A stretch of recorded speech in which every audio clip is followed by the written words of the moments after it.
Fahmiya Shamasneh and her husband Ayub have lived in this East Jerusalem house for 53 years as protected tenants. But an Israeli court says the Palestinian couple now have to get out. My parents are old, in their 80s, and now they are facing eviction and they will end up on the street. I can't imagine any law or country in the world will allow such a thing to happen.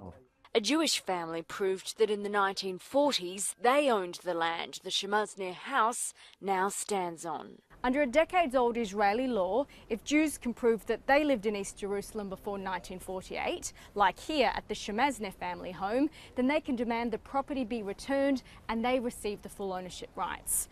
But no such law exists for Palestinians who lost their land. If any refugee from the Palestinian villages wants to go back to his house, do you think they'll let him return? Human rights groups say Israel's laws are discriminatory. It's very clear from our analysis that Israel applies one set of rules for its Jewish citizens and one set of rules for Palestinians. It's about ownership, and it's clear that the ownership of the building is to the Jewish family who bought it legally, many, many years ago. In the early hours of the morning, tens of Israeli security forces surrounded the home, and the Shamasnehs were evicted.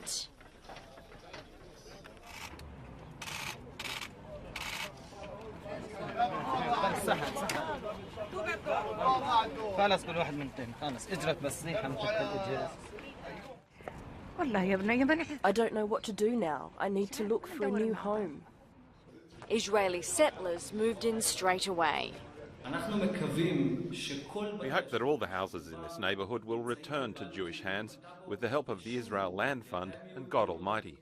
200,000 Israeli Jews now live in East Jerusalem, in settlement homes considered illegal under international law.